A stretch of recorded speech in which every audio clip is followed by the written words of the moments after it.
My mother screamed as she threw my stuff out. "I'm ashamed to call you my son. Get out. You're erased from this family." I said nothing. Months later, she asked why her favorite truck wasn't in the garage anymore. My answer made her hang up without saying a word. I guess I should start from the beginning, though I'm not really sure when things started going downhill.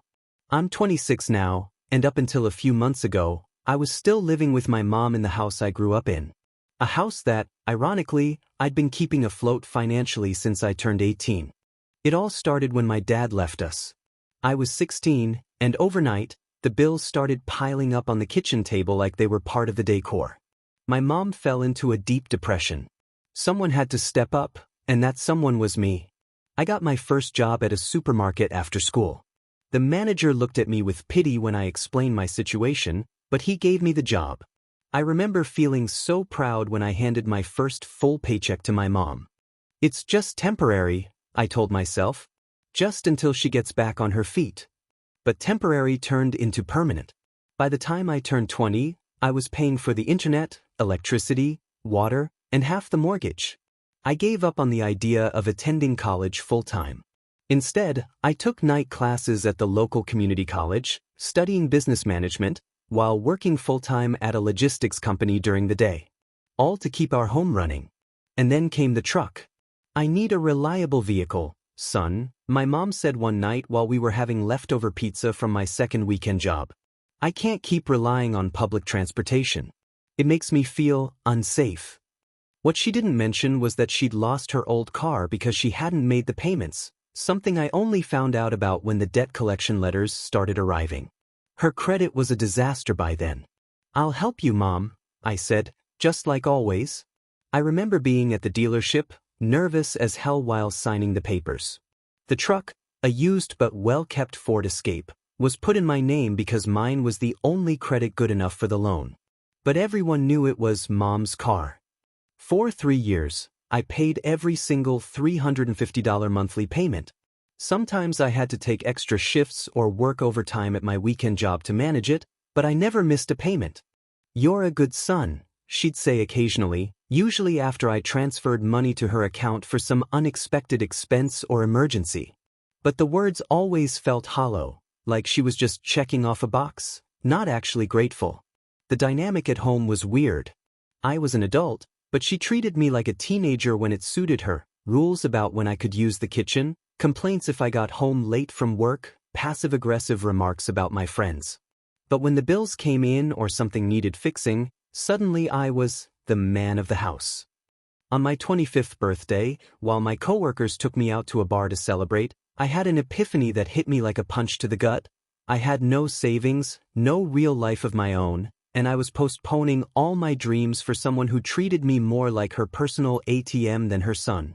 That night, a little tipsy from the beers, I looked at myself in the bar's bathroom mirror and asked, "Are you a son or an unpaid employee?" That's when I started planning my escape. Quietly, I opened a separate savings account. I made it my goal to finish my degree that year. I even started talking to a friend about getting a place together. What I didn't expect was for everything to blow up over something as personal as my sexuality. I've always known I was bisexual, but I kept it to myself, mostly because I could already guess how my mom would react. She used to make casual homophobic remarks when we watched TV or when a related topic came up in the news. "It's not natural," she'd say. Or worse, "Thank God you're normal, son." Every time she said something like that, it felt like a part of me shriveled up inside. I met Alejandro at work. He was new in the accounting department. We started having lunch together, then hanging out after hours. One thing led to another. For the first time in years, I felt alive, like I could finally breathe. My mistake was keeping a photo of us on my phone. We were hugging, nothing explicit, but it was obvious we were more than just friends. One Friday night, my mom grabbed my phone while I was in the shower. She later said she just wanted to check the time. She'd known my password forever. I never had anything to hide. Until that day. When I came out of the bathroom, she was sitting on the couch, my phone in her hand, her face twisted in disgust. "What is this?" she asked, holding up the screen with the picture. I could have lied. I could have said he was just a friend. But I was tired. Tired of hiding, tired of paying for a roof I couldn't be myself under. He's my boyfriend, I said, drying my hair with a towel. His name is Alejandro. Her face changed completely. I had never seen that much hatred in her eyes. What happened next felt like a horror movie scene. Except the monster was the person who was supposed to love me unconditionally. Degenerate, was the first thing out of her mouth. The word exploded in the air like shrapnel. Not in my house. Not in my house. She shot up like a spring and started pacing, waving my phone in the air like it was evidence in some horrific crime. Her voice grew louder and louder. I was sure the neighbors could hear everything. How could you do this to me? To me? After everything I've sacrificed for you? I almost laughed at the irony. Her sacrifices? I wanted to ask who had paid every bill for the past 8 years, who skipped vacations so she could visit her sister in Florida, who gave up countless opportunities just to keep afloat a house that never felt like mine. But I said nothing. I just watched her, silently, as her rage boiled in the vacuum of my non-reaction. Then, out of nowhere, she stormed into my room. I followed, confused. She opened my closet and started pulling out my clothes, throwing them all over the floor. What are you doing? I finally asked. You're leaving this house. Right now, she screamed, tossing shirts across the room. I'm not going to have someone like you under my roof. It's disgusting. She grabbed the framed photo from my high school graduation and smashed it against the wall. Glass shattered everywhere. Mom, please, I tried. She turned to me, her eyes wide with rage. Don't call me that. I'm ashamed to call you my son. Get out. You're erased from this family. She kept trashing my room, books flung to the floor, keepsakes destroyed, spitting out every homophobic slur she could think of. When I tried to stop her, she shoved me so hard I fell back onto the bed. Something inside me switched off. Like someone had flipped a breaker. I looked at her, and I no longer saw my mother.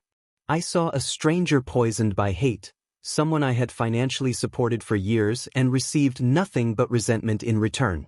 I stood up calmly, grabbed the large backpack I used for work trips, and started packing the essentials. Some clothes, my laptop, important documents. She was still screaming, but I'd stopped hearing her. It was just noise now. The keys to my truck, she demanded, hand outstretched as she saw me about to leave. I looked her dead in the eye. The truck is in my name. I've paid every single installment. Her face twisted even more. Thief. That's what you are. A thief and a degenerate. I didn't answer. I grabbed the keys from the table by the door and walked out without looking back. The door slammed behind me with enough force to rattle the windows. That night, I slept in the truck, parked in a Walmart lot. It was cold, but it couldn't compare to the cold I felt inside. I checked my phone, 17 missed calls and dozens of texts, all from her. Some were insults. Others were threats to call the police and report the truck as stolen. I didn't reply to a single one. The next morning, I showed up to work like nothing had happened. Nobody noticed I was wearing the same clothes from the day before.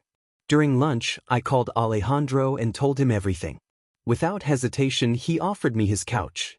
Stay as long as you need, he said. I spent 2 weeks at his tiny apartment. I slept on the couch, took quick showers to save hot water, and bought groceries to make up for crashing there.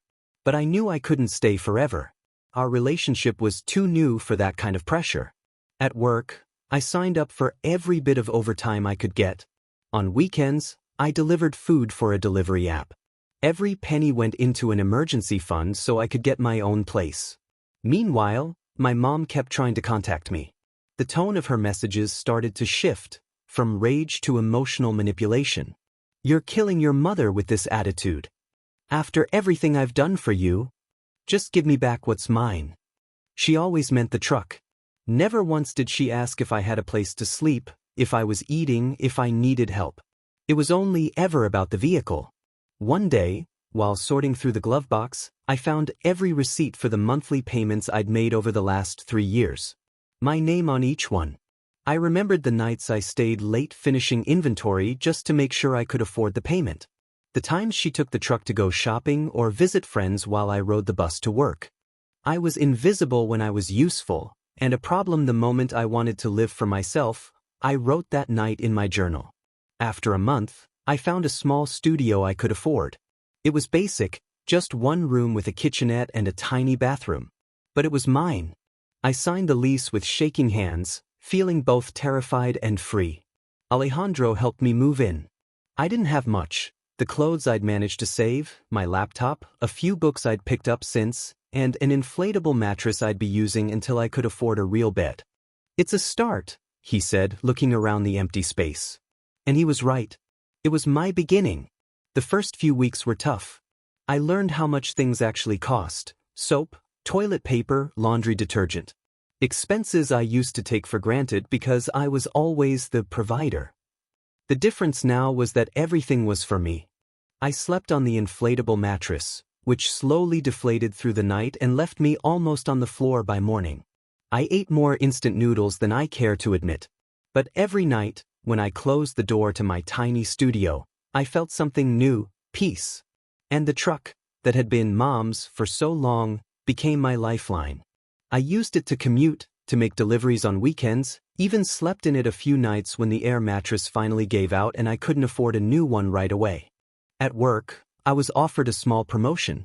Nothing huge, but it mattered.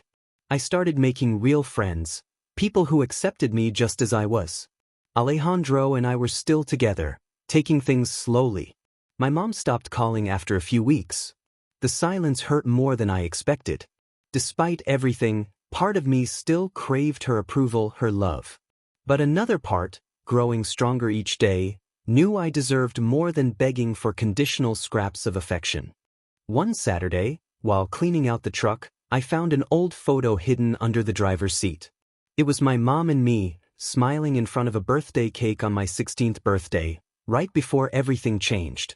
I stared at it for a long time, trying to connect with the boy in the picture who still smiled so innocently, not knowing he was about to carry the weight of a broken family. I tucked the photo into my wallet, not out of toxic nostalgia, but as a reminder of how far I'd come.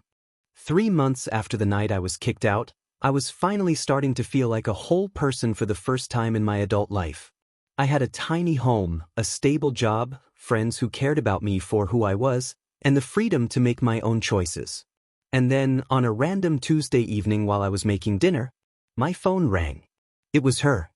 My heart stopped for a second when I saw her name on the screen. 3 months of silence, and suddenly, there she was.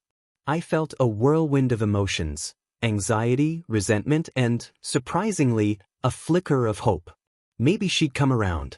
Maybe she was finally ready to apologize. To accept me. I took a deep breath and answered.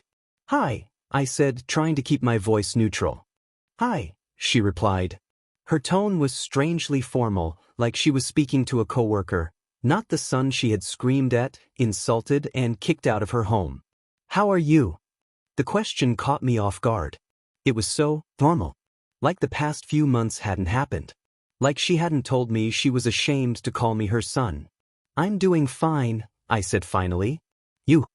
Fine, she said quickly, brushing it off. An awkward silence followed. I could hear her breathing, but she said nothing. I waited. This was her call. She could say whatever she needed to say. Finally, she spoke. "I need to ask you something." "Of course." A question, not an apology. I closed my eyes tightly. "Go ahead," I said. "Where's my truck?" she asked flatly. "I need it this weekend. My sister's coming to visit and I want to pick her up from the airport." I froze. After all this time, not one word about how I was doing, where I lived, if I had what I needed. Just her truck. As if everything that happened between us was some minor misunderstanding, and the only thing that mattered was getting back what she saw as hers. In that moment, something crystallized inside me. A kind of clarity I hadn't had before. "The truck's with me," I said calmly. "I've been paying for it my whole life. I'm just finally using it for myself." The silence that followed was thick. Tangible. "What do you mean?" Her voice tightened. "You know that's my vehicle." "No, it's not," I replied, surprised by the steadiness in my voice. "The loan is in my name. I made every single payment for 3 years. I have all the receipts. Legally, it's mine. I bought it for myself, she snapped. You only signed because I couldn't. And I paid for it, with my money, while you used it like it was yours, I said. Not angry. Just stating facts. Same as everything else. The house, the bills, the groceries. I paid. You enjoyed. And when I finally tried to live my truth, you threw me out like garbage. You can't do this to me, she said, her voice trembling between rage and something that almost sounded like fear. I'm your mother. You are, I said. And I love you. I always will. But that doesn't mean you get to treat me the way you did and expect everything to stay the same. It's because of that man, isn't it? She spat. He turned you against me. Alejandro was in the kitchen, making coffee. He glanced at me with concern. I gave him a small smile to reassure him. No, this has nothing to do with Alejandro. This is about how you've treated me for years. How you reacted when I told you the truth about who I am. How you kicked me out of the home I'd been supporting. You're ungrateful, she shouted, her voice cracking. After everything I've done for you. And what exactly have you done for me, Mom? I asked gently. Since I turned 18, what have you done besides offer a roof I paid for? She didn't answer. The truck is mine, I repeated. I need it to work. To live. And if one day you want to talk, really talk, about what happened between us and how we might move forward, I'll be here. But it won't be on your terms. Not anymore. There was a second of silence. And then, nothing. She had hung up. I stared at the phone, waiting for her to call back, to yell, to threaten. But she didn't. The silence was her final answer. Alejandro came over and set a cup of coffee in front of me. You okay? He asked, sitting beside me. No, I said honestly. But I will be. That night, as I lay in my new bed, a real bed, bought with my first bonus at work, I thought about what her silence meant. It wasn't surrender. I knew my mother too well. She never gave up on something she believed belonged to her. It was detachment. A clean break. In her mind, if she couldn't control me, if she couldn't get what she wanted, then I didn't exist.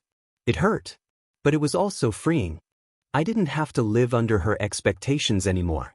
I didn't have to sacrifice my needs, my dreams, or my identity just to earn a kind of love that never came the way I needed. The weeks that followed were surprisingly peaceful. No more calls. No messages. No police at my door trying to reclaim the truck like I'd feared. I guess even she knew she didn't have a legal leg to stand on. At work, I was offered a permanent role with better pay. My little studio was starting to feel like a real home. I bought plants, hung some art, even adopted a cat from a local shelter. I named him Libra, free. It made my friends smile, but to me, it meant something deeper. Alejandro and I were still together. We weren't living together. Both of us needed more time to grow independently, but we spent most weekends at my place, cooking, watching movies, just being. Existing in a space where we could be ourselves. 6 months after the call, I got an envelope in the mail. No return address, but I recognized the handwriting instantly. Inside was an old photo, from when I was about 5. I was in a park, smiling at the camera with a melting ice cream in my hand. My mom stood beside me, young and smiling too. No note. No explanation. Just the photo. I stared at it for a long time, trying to understand what it meant. Was it an olive branch? A reminder of what we'd lost? Or was she simply cleaning out memories she no longer wanted? I'll never know for sure. She hasn't reached out again since. Sometimes, when I drive the truck, now officially under my name, loan fully paid, I think about everything that's happened. How something that symbolized my servitude became a symbol of my freedom. I've learned a lot through all this. That setting boundaries isn't selfish, it's self-care. That real love, whether family or romantic, should never come with conditions or price tags. That sometimes, the people who should love you most are the ones who hurt you the deepest. And that it's okay to walk away when that happens. I don't have all the answers. I don't know if my mom and I will ever reconcile.